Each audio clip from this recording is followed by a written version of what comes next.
प्रेम से बोलिए सियावर रामचंद्र की जय। प्यारे भक्तों, आज रसपान करेंगे राम कथा का आगे की वृंतांत। भगवान राम, माता सीता की कृपा आप सभी भक्तों पर सदा सर्वदा बनी रहे। आगे की कथा। महर्षि के स्नेहपूर्व वचनों से सीता जी को संबल मिल गया। कौन कहता है कि प्रभु श्री राम अपने प्रियजनों को विस्मृत कर देते हैं। उन्होंने सीता को आश्रयहीन तो नहीं रहने दिया, यही तो उनकी करुणा का सुंदर पक्ष है। सीता जी विषाद मुक्त हो गई। महर्षि वाल्मीकि की उन्हें पिता के रूप में मिल गए। और समाज कितना भी निष्ठुर हो, एक स्त्री सदैव अपने पिता के पास अपने को सुरक्षित और निर्भय महसूस करेगी। महर्षि वाल्मीकि सीता जी को अपने आश्रम में ले गए। वनवासियों के लिए यह अत्यंत हर्ष का विषय था। तमसा का वन क्षेत्र सीता जी की उपस्थिति से स्वर्ग के समान हो गया था। ऋषि कन्याओं को सीता जी से अधिक विदुषी नारी का उपदेश उन्हें कहाँ मिलता। जीवन की विषमताओं से जूझकर कैसे एक धैर्यशील स्त्री अपनी महत्ता सिद्ध करती है, यह सीता के चरित्र से सीखा जा सकता है। सीता जी ने 2 सुंदर पुत्र को जन्म दिया, जिनके सभी संस्कार पूर्व करके महर्षि ने उनके नाम लव कुश रखे। वे वनवासियों के खिलौने बन गए। सीता जी के पास वे तभी लाए जाते थे जब उन्हें स्तनपान करना होता था। शेष समय तो वे मुनि कन्याओं की आंखों के तारे बने रहते थे। जब वे बड़े हुए तो महर्षि ने उनका उपनयन संस्कार किया और स्वयं ही उन्हें शिक्षा दीक्षा देने लगे। महर्षि सभी विद्याओं में निपुण थे। धनुर्वेद उनका प्रिय विषय था और स्वाभाविक रूप से लव कुश की उसमें क्षत्रियोचित रुचि थी। अभी उनकी आयु भी क्या थी, परंतु उनका धनु कौशल अद्वितीय था। सिंह का खेत उनके लिए सहज था। वे बड़े निर्भीक थे और अपने पराक्रम पर उन्हें पूर्ण विश्वास था। सीता जी अपने पुत्र के इस कौशल से बड़ी गर्वित होती थी। अब उन्हें किसी भी प्रकार का विषाद नहीं रहा था।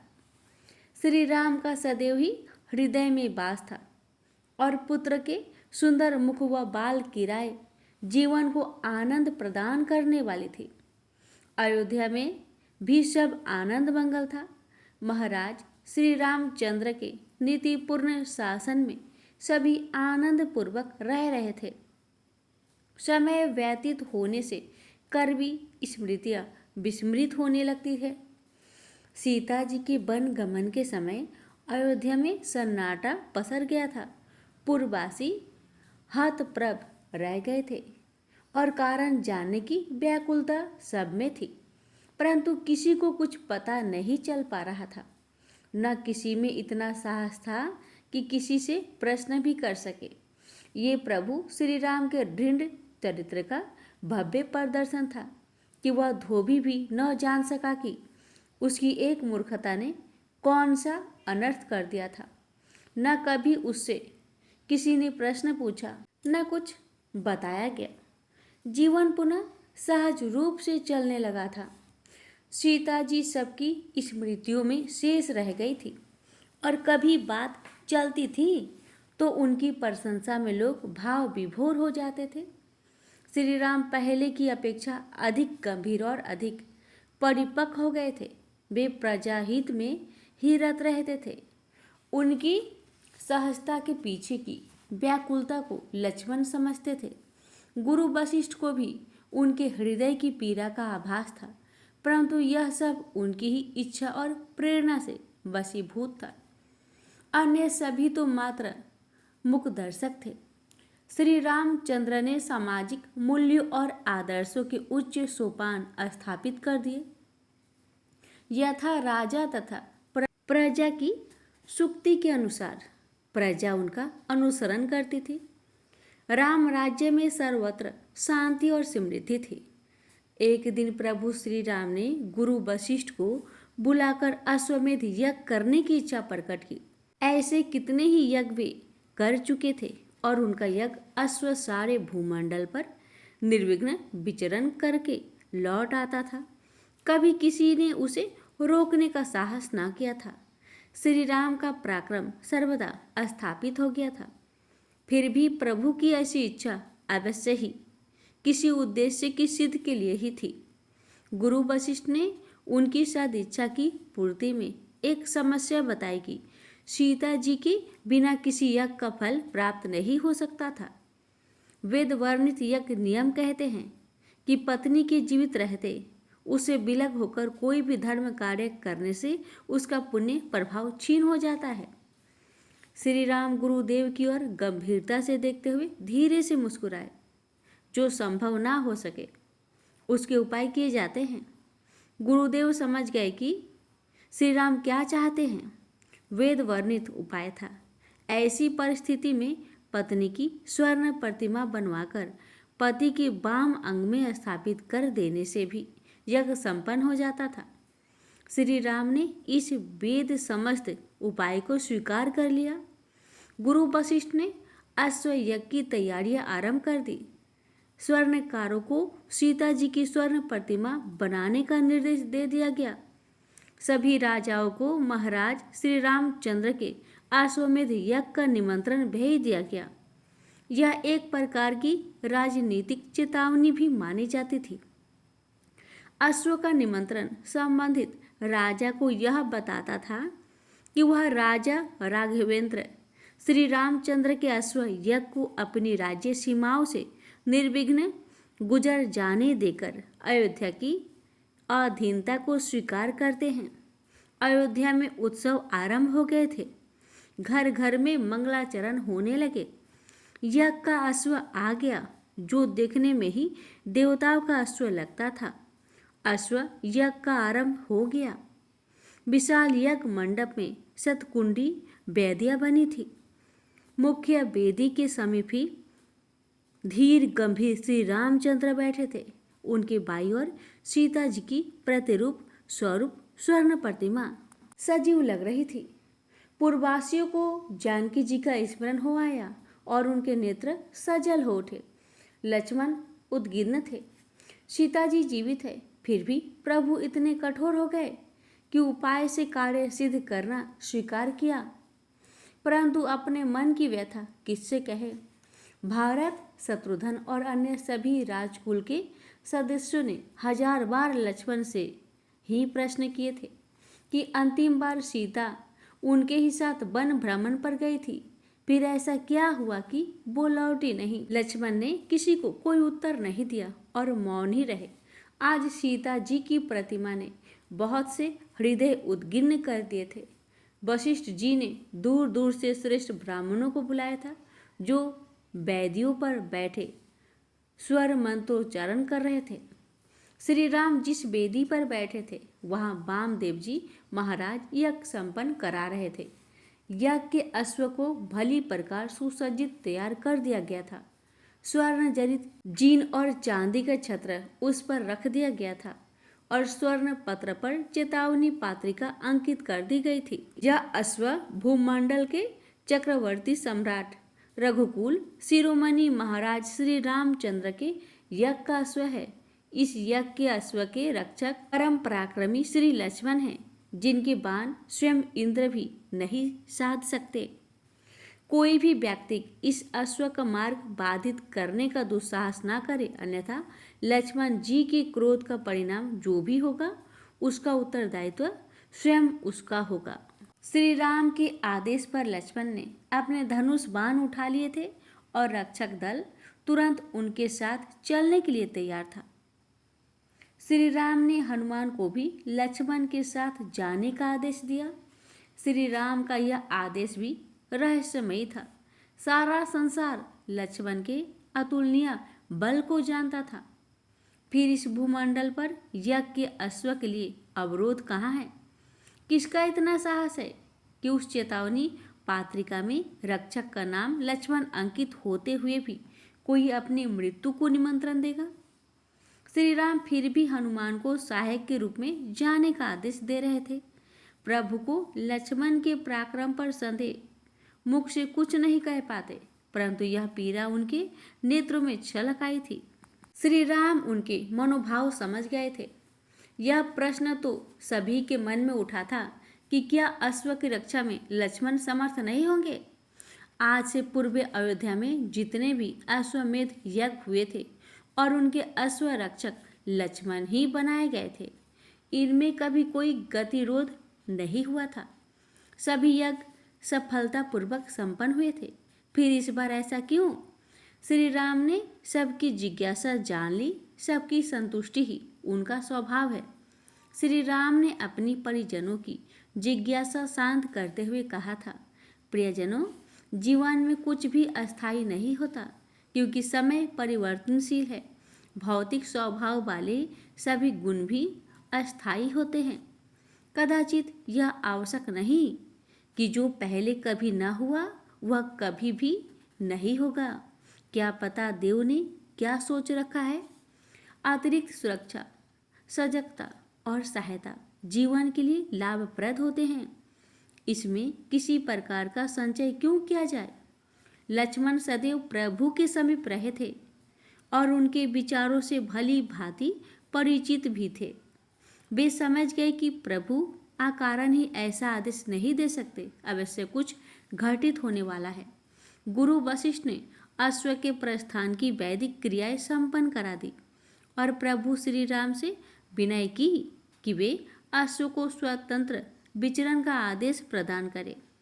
श्री राम ने अश्व के बंधन खोलकर उसके मस्तक पर हाथ रखा और उसे मंडप से बाहर जाने वाले मार्ग पर छोड़ दिया। अश्व स्वतंत्र होकर वहां से चल पड़ा। लक्ष्मण ने गुरुजनों और श्री राम से विदा ली। हनुमान ने भी प्रभु श्री राम और गुरुजनों से आज्ञा लेकर अपनी गदा उठाई और लक्ष्मण के सहायक बनकर अश्व की रक्षा में चल दिए। परंपरा के अनुसार विशाल सैन्य दल भी उनके साथ चल पड़ा। अश्व की रक्षा के जो भी नियम थे, लक्ष्मण उनका पालन कर रहे थे। अश्वारोही दल की एक टुकड़ी अश्व से पर्याप्त दूरी बनाए रखकर उस पर दृष्टि रख रही थी। लक्ष्मण यथास्थान पड़ाव डालते हुए आगे बढ़ रहे थे। अश्वमेध यज्ञ का अश्व अभी अयोध्या की सीमा के ही अंदर विचरण कर रहा था। जहाँ भी चारागाह मिलता वह चरने लगता और फिर खरे खरे विश्राम भी कर लेता। ऐसे अभियान सैनिकों के लिए आनंद और मनोरंजन के अवसर होते थे। किसी प्रकार का भय तो होता ही नहीं था। शिविरों में विश्राम और यात्रा, वन भ्रमण के ऐसे अवसर यदा कदा ही मिलते थे। लक्ष्मण अभियान में साथ चलने वाले सैनिकों की भांति निश्चिंत नहीं थे। उन्हें प्रभु श्री राम की बातों में रहस्य लगा था। लक्ष्मण को ऐसा लग रहा था कि अवश्य ही कहीं कुछ ऐसा होने वाला था जो कल्याणकारी था, क्योंकि प्रभु ऐसा कोई कार्य तो कर ही नहीं सकते थे जो किसी का अहित करे। अब केवल प्रतीक्षा थी कि क्या होने वाला था। हनुमान और लक्ष्मण परस्पर बातें करते रहते थे और अपने प्रभु श्री राम में आए परिवर्तनों पर गंभीर चर्चा भी करते थे, परंतु दोनों में अपने प्रभु के प्रति ऐसा अनुराग था कि जो भी हो रहा था वह प्रभु कृपा से मंगलकारी ही होने वाला था और इस विश्वास में उन्हें कोई संशय नहीं था। जनक नंदिनी सीता जी के दोनों पुत्र लव और कुश उस वनखंड के जैसे प्राण ही बन गए थे। सभी आश्रमों में उनकी मित्र थे। बाल की राव की तो बात ही अलग थी।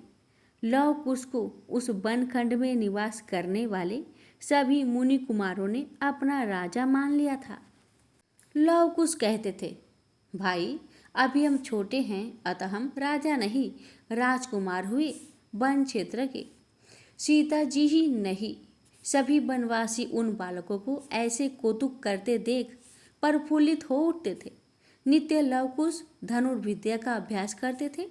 सीता जी सब दुखों को भुलाकर अपने पुत्र के सुंदर मुख और आनंदित करने वाली बातें सुनकर सुखी होती थी। लवकुश के लिए माता ही सब कुछ थी। वे महर्षि वाल्मीकि को पिता कहते थे, क्योंकि उनकी माता भी उन्हें पिताश्री कहती थी। कभी भी दोनों कुमारों के मन में अपने कुल, वंश और पिता से संबंधित प्रश्न नहीं उठा। यह माता और महर्षि के संस्कारों का ही प्रभाव था। सीता नित्य ही अपने पुत्र को अयोध्या के प्रतापी नरेश की कथाएं सुनाती थी। कई बार उन्होंने भाव विभोर होकर श्री राम की गौरव गाथा भी सुनाई, परंतु केवल लंका विजय के पश्चात राज्यरोहण तक उन्होंने कभी इस गौरव गाथा की नायिका के उन कष्टों का वर्णन नहीं किया जो उन्होंने स्वयं सहे थे। समय अपनी गति से व्यतीत होता रहा और लवकुश किशोर हो गए। किशोर अवस्था में भी उनकी देह स्थिति योद्धाओं जैसी थी।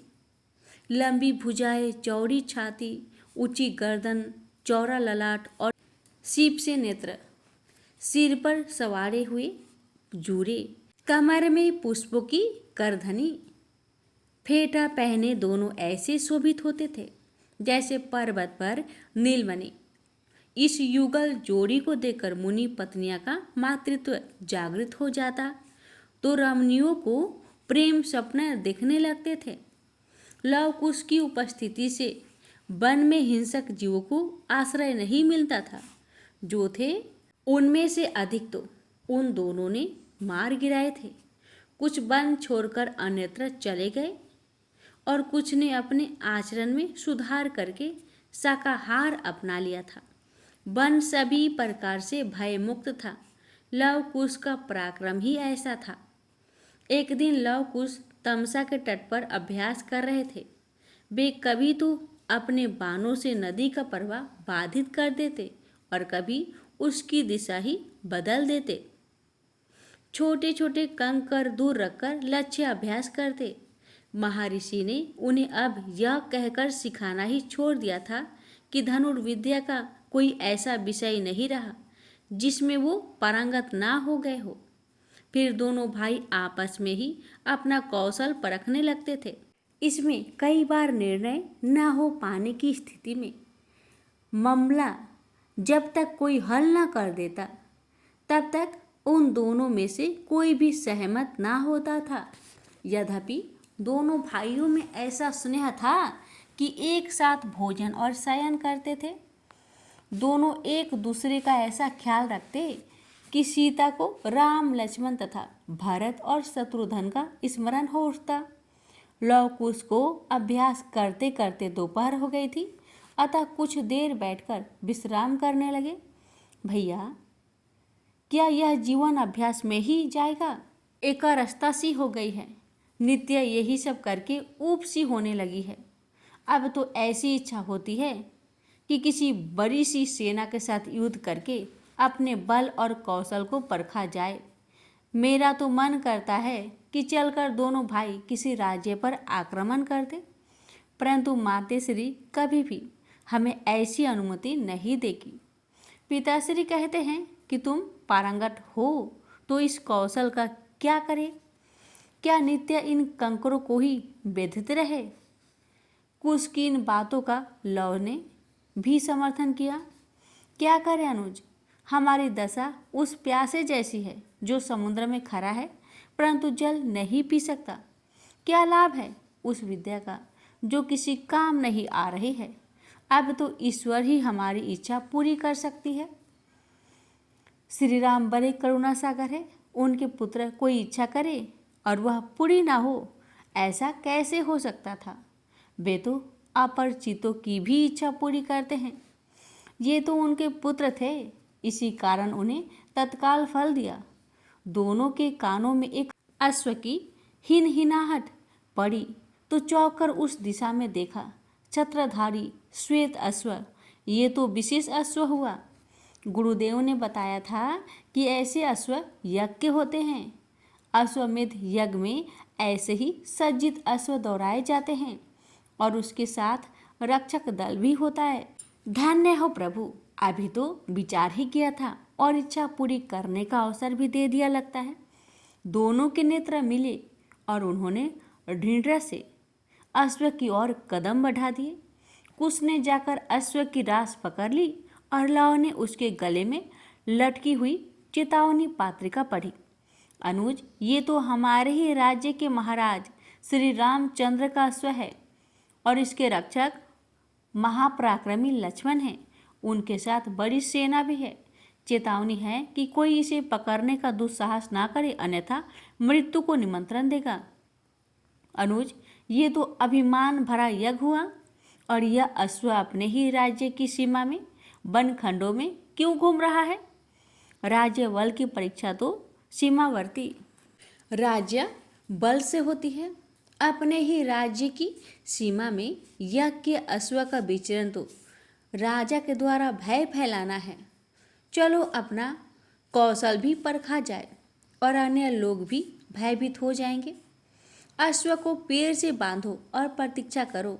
दोनों ने मिलकर अश्व को बांध दिया। अश्व का रक्षक दल शीघ्र ही वहां आ गया था और दो मुनि कुमारों द्वारा अश्व को बंधन बनाने पर आश्चर्यचकित था।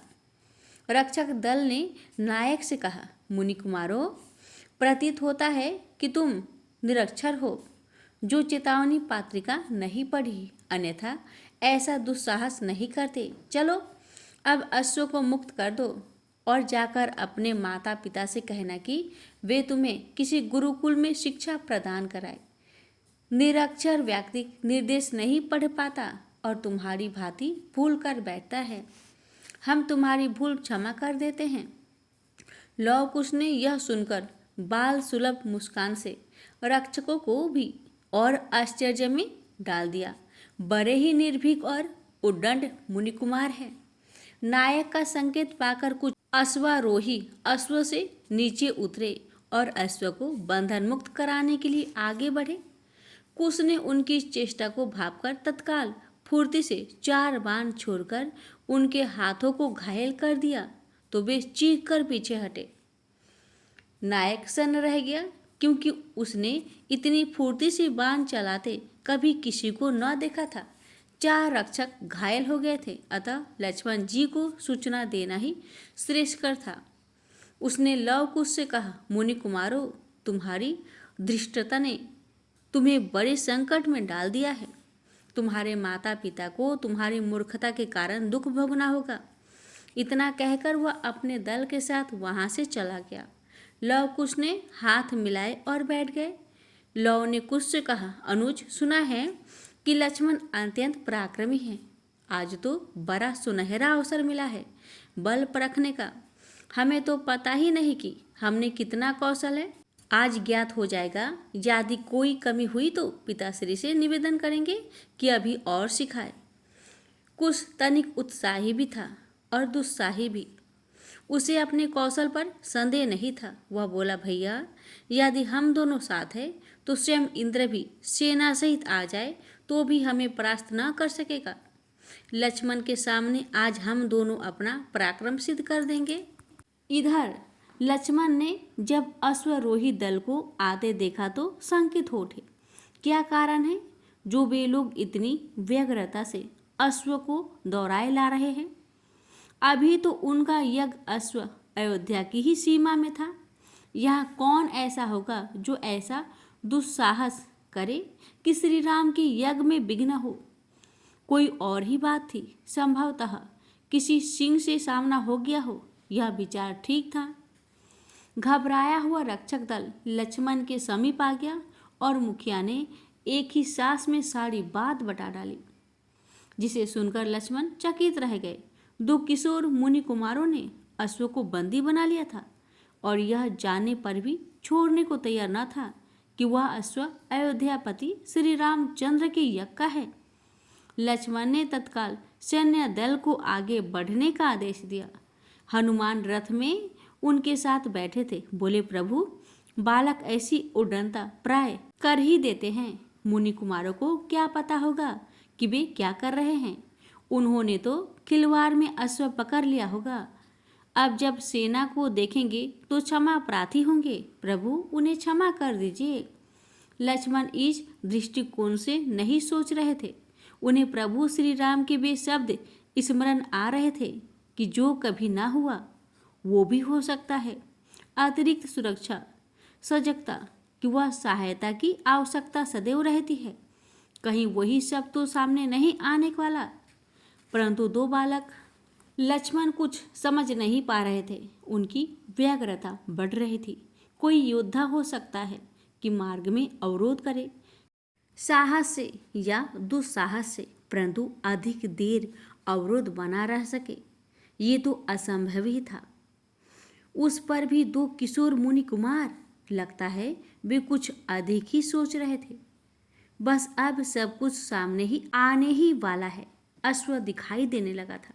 लक्ष्मण ने उन दोनों मुनि कुमारों को भी देख लिया था, जो सेना को आते देखकर वीर मुद्रा में परस्पर पीठ भिराए और हाथों में धनुष बाण उठाए बड़े मनोहर प्रतीत हो रहे थे। लक्ष्मण सोच रहे थे, यह आयु ही ऐसी होती है जिसमें अनुभव तो शून्य होता है और ऊर्जा अत्यधिक। वे तो युद्ध के लिए तत्पर लगते हैं। सैन्य बल देखकर उन्हें जरा भी भय हुआ हो, ये उनके द्वारा किसी भी प्रक्रिया से लग नहीं रहा था। आहा, कितनी सुंदर जोड़ी है, नयनाभिराम। हे मुनि कुमारो, तुम्हारे साहस को हम सबका नमन। कितने धन्य हैं वे माता पिता जिन्होंने तुम्हारे जैसे निर्भीक सुकुमारों को जन्म देकर इस वन को कीर्तिवान कर दिया। परंतु हे पुत्रों, इस अश्व को बंधन मुक्त कर दो और हमें अपने माता पिता के दर्शन कराओ।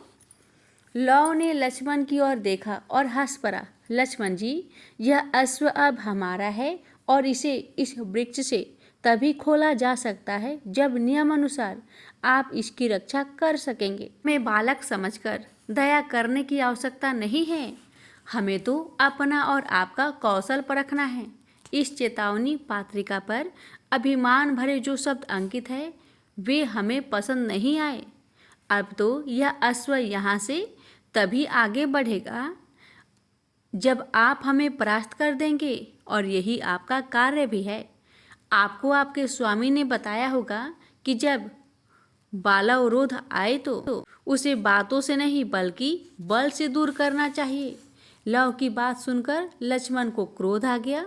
हनुमान तो दोनों कुमारों की छवि में ही सम्मोहित हो गए और बात को बिगड़ती देख आगे आकर बोले, हे योद्धाओं, तुम्हारे युद्ध के लिए तत्पर हो जाना ही तुम्हारे लिए विजय हुई। हम तुम्हारे साहस पर आनंदित है। तुम अवश्य ही मुनि भेष में क्षत्रिय कुमार हो। कृपया अपना परिचय देकर हमें कृतार्थ करो। इस यज्ञ के अश्व को पकड़ने का तुम्हारा अधिकार नहीं है, क्योंकि तुम तो अयोध्या के प्रजा हो। ये तो राजद्रोह हुआ। इस आयु में प्राय ऐसी भूलें हो जाती है, परंतु प्रभु श्री राम तो दया के सागर है और उनके ही अनुज लक्ष्मण भी दयालु हैं। युद्ध की बात मत करो, क्योंकि तुम अभी अपना हित अहित नहीं समझते। तुम लक्ष्मण के विषय में नहीं जानते। इन्होंने ऐसे ऐसे योद्धाओं को रणभूमि में सुलाया है जिनके नाम से इंद्र भी भयभीत होते थे। जब तक विपक्षी के विषय में पूरी जानकारी ना हो तब तक युद्ध जैसा निर्णय नहीं लेना चाहिए। हनुमान की बात सुनकर कुश ने उत्तर दिया, हे महाबली, हम आपको प्रणाम करते हैं, क्योंकि आपके कुछ कौतुक हमने भी सुने हैं। समुद्र का उल्लंघन, सिंहिका, लंकिनी और कालनेमी का वध, द्रोण पर्वत को जड़ से उखाड़ लाना आदि आदि। आपके अपार बल को हमारा प्रणाम है। परंतु हे महावीर, हमें आप भयभीत क्यों कर रहे हैं? बालक जानकर ही ना। तो क्या हमारे हाथों में धनुष बाण सजावट के लिए है? आपने हमें राजद्रोही कह दिया तो शिक्षा क्यों दे रहे हैं? दंड दीजिए। आप ये भी कहते हैं कि हमें अश्व को पकड़ने का अधिकार ही नहीं है, तो इस प्रकार की विनय चेतावनी पत्रिका में स्पष्ट करनी थी कि प्रजावासी कृपया अश्व ना पकड़े। जब प्रजा को भी चुनौती दी गई है तो इस राजभिमान से हम संतुष्ट नहीं। लक्ष्मण तिलमिला गए। मुनि कुमार दुस्साहसी नहीं, बाचाल भी थे और उनके शब्दों में जैसे विष भरा था। ऐसे उद्दंड बालकों को समझना भी व्यर्थ है। उन्हें तो दंडित करना ही ठीक है। लक्ष्मण ने सोचा, प्राण लेने जैसा दंड तो ठीक नहीं, परंतु ऐसी सीख तो देनी ही थी जिससे उन्हें भविष्य में ऐसी भूल ना करने की सीख मिले। लक्ष्मण ने अपना धनुष उठाकर साधारण सा बाण उस पर चढ़ाया ही था कि हतप्रभ रह गए। उनके धनुष को काट दिया गया। आश्चर्य यह था कि कोई भी बालक बाण चलाते नहीं दिखाई दिया था। इतनी फुर्ती, इतना कौशल! लक्ष्मण ने तत्काल दूसरा धनुष उठाया और बाण वर्षा कर दी। उनका उद्देश्य था कि दोनों बालकों को बाणों के पिंजरे में बंद कर दिया जाए, परंतु विरोधी केवल गाल बजाने वाले न थे, धनुर्धर थे। लक्ष्मण का एक भी बाण उनके समीप तक नहीं पहुंचा था और दोनों ने उन्हें हवा में ही काटकर चितरा दिया था। लौ कुश के धनु कौशल को देखकर लक्ष्मण सहित सभी स्तब्ध रह गए। भूल उन बालकों का नहीं की जो इतनी बड़ी सेना देखकर भी किंचित भय न माने। भूल उनकी थी जो उन्हें निरीह बालक समझ बैठे थे। वे कठिन अवरोध थे। लक्ष्मण ने फिर अपने प्रचंड हाथ दिखाए। यह एकल युद्ध था जो लव और लक्ष्मण के बीच चला, परंतु लक्ष्मण का एक भी बाण उसे स्पर्श न कर सका। लक्ष्मण ने क्रोध में भरकर सेना को आदेश दे दिया और भीषण युद्ध शुरू हो गया। हनुमान तो मुख दर्शन ही बने रह गए। वैसा युद्ध उन्होंने कभी ना देखा। उन बालकों का कौशल उन्हें किसी से मिलता जुलता प्रतीत हो रहा था और यही उन्हें रोमांचित कर रहा था। उन्होंने शवों को ढेर लगा दिए थे। लक्ष्मण अब समझे कि प्रभु ने क्यों वह सब कहा था। उनकी रहस्यमयी वाणी में इसी कठिन अवरोध का मर्म छिपा था। अब दयालुता नहीं, सेना का संहार हुआ जा रहा था और बालकों पर दया करना व्यर्थ था। लक्ष्मण ने दिव्य बाणों का प्रयोग आरंभ कर दिया था, परंतु यह देखकर उन्हें आश्चर्य हुआ कि उन मुनि कुमार ने उनके सभी दिव्य शस्त्र विफल कर दिए। अब अंतिम बाण मृत्यु बाण ही था। लक्ष्मण उसका आह्वान कर ही थे कि एक तीक्ष्ण बाण ने उनके कवच को भेदकर सीने में स्थान बनाया और लक्ष्मण मूर्छित हो गए। हनुमान मोदित भी थे, सन्न भी। वे गदा लेकर लौ की ओर दौड़े तो उसके एक ही बाण ने उन्हें स्तंभित कर दिया। वे जिस मुद्रा में कूदे थे उसी में स्थिर रह गए। प्रयत्न करने पर भी शरीर का कोई अंश हिला नहीं पा रहे थे। सेना भाग खड़ी हुई। दोनों भाई परस्पर गले मिलकर एक दूसरे को बधाई दे रहे थे। लव कुश ने सोचा कि वे अब क्या करें, आश्रम चले, पर युद्ध अभी शेष था। यज्ञ का अश्व बंदी बनाया था तो उसके नियम थे। अश्व के मूल स्वामी को परास्त किए बिना अश्व विजित नहीं होता। अब युद्ध छेड़ दिया है तो पूर्ण करके ही जाएंगे। दोनों भाई इस निश्चय के साथ वहीं बैठ गए। प्रेम से बोलिए जय सिया राम।